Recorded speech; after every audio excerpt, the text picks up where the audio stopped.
Informasi berikutnya, pemirsa, ini ada hujan ekstrim yang mengguyur Jakarta dan sekitarnya sejak pertengahan Januari lalu yang menyebabkan sejumlah wilayah tergenang air dalam waktu lama. Namun kondisi berbeda ini terlihat di kawasan Pantai Indah Kapuk dan Pik 2 yang mampu terbebas dari genangan hanya sekitar 2 jam setelah hujan berhenti. Tim Berita 1 mencari tahu apa yang membuat Pik 2 ini mampu menangani banjir dalam 2 jam. Dan berikut liputan selengkapnya.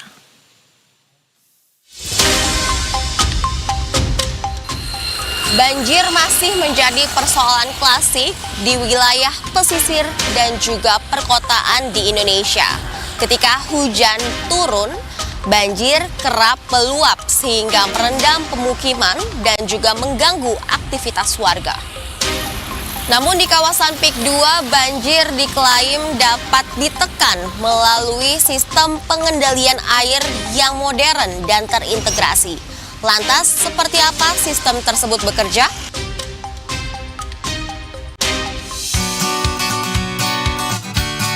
Kawasan perumahan di Pantai Indah Kapuk 2 terkenal nyaman dengan pemandangan laut yang indah. Hujan ekstrim yang mengguyur Jakarta dan sekitarnya sejak pertengahan Januari lalu menyebabkan sejumlah wilayah tergenang air dalam waktu yang lama. Kawasan perumahan elit di Pantai Indah Kapuk 2 juga sempat tergenang air. Namun kondisi berbeda di kawasan Pantai Indah Kapuk atau Pik dan Pik 2, genangan hanya sekitar 2 jam setelah hujan berhenti. Kecepatan surutnya genangan tersebut ditopang oleh penerapan sistem polder, sebuah teknologi pengendalian air yang dirancang untuk kawasan pesisir dengan resiko banjir tinggi. Apa sih itu polder system?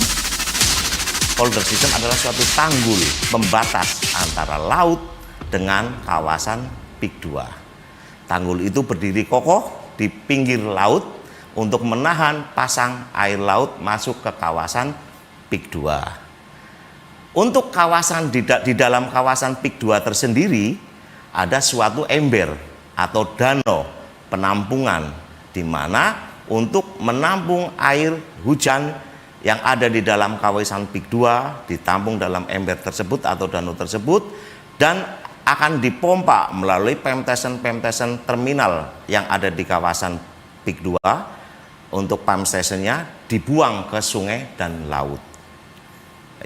Jadi kawasan kita selalu terhindar dari namanya banjir, aman karena kita mempunyai suatu penampungan yang sangat luas yang ada di kawasan Pik 2 maupun Pik 2 milenial.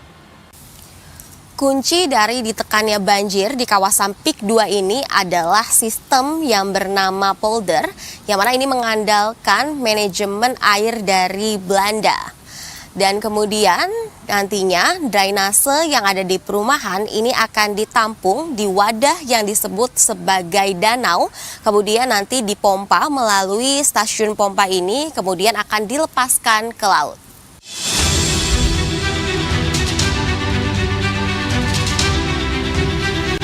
Penerapan teknologi pengendalian air seperti sistem polder dinilai menjadi kebutuhan bukan lagi pilihan. Perencanaan kawasan permukiman di wilayah rawan banjir harus mempertimbangkan faktor hidrologi, elevasi tanah, serta sistem pembuangan air jangka panjang. Ketangguhan sistem ini sempat diuji saat hujan ekstrim melanda wilayah utara Jakarta. Meski sempat terjadi genangan akibat curah hujan tinggi, pengelola mengklaim air dapat surut dengan cepat berkat kapasitas pompa yang mencapai 42.000 liter per detik.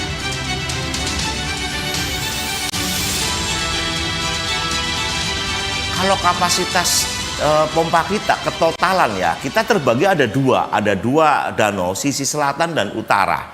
Ya, yang sisi selatan itu kapasitasnya kurang lebih itu sekitar ya 10, totalnya itu 26 hektar ya, totalan ya. Kalau nggak salah yang sisi utara lebih 27-an lah kayak gitu, sisanya baru sisi selatan. Untuk kapasitas pompa kita 42.000 LPS total. Ada danau sisi utara dan selatan, nah ya gitu dibagi dua aja.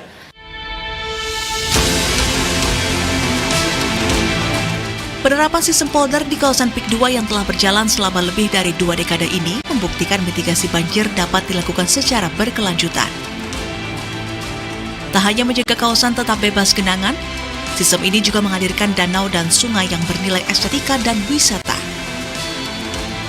Keberhasilan PIK 2 mengelola air memunculkan wacana. Bisakah sistem serupa diterapkan di permukiman padat Jakarta yang kerap menjadi langganan banjir? Kalau kita kembalikan ke Jakarta Utara, di mana kampung-kampungnya sudah terbangun sejak lama, tidak tertata, ada beberapa masalah. Pertama, pengadaan lahan untuk poldernya dan rumah-rumah pompanya, termasuk juga penanggulan di sepanjang kalinya. Biasanya kita kendalanya di lahan, pembebasan lahan. Kedua, dari teknis bangunan itu pil banjirnya belum ada kesepakatan. Jadi kadang rumah satu nguruknya lebih tinggi dari rumah sebelumnya, sehingga untuk bisa mencapai satu kesatuan pengelolaan air tuh menurut saya agak rumit. Nah, yang ketiga juga siapa yang membayar operational cost dari pompa ini untuk bisa jalan ya, karena itu kan di setiap permukiman.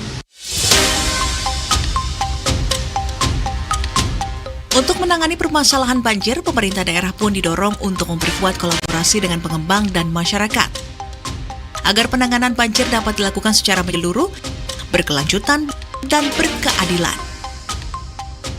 Dalam satu kajian juga bahwa normalisasi merupakan sebuah kita dari fundament investasi daripada alat berat dalam menurut akan dilakukan dan inilah kita mulai dalam pendekatan besar dan beberapa wilayah yang lain, dan ini sebenarnya koordinasi yang semakin intens kita lakukan dengan balai.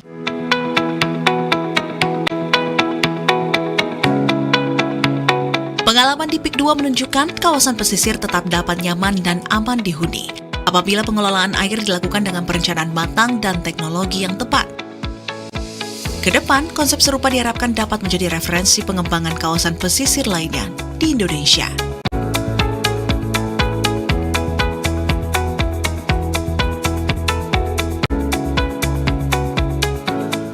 Banjir bukan semata takdir alam, namun sangat ditentukan dengan perencanaan tata ruang dan pengelolaan air.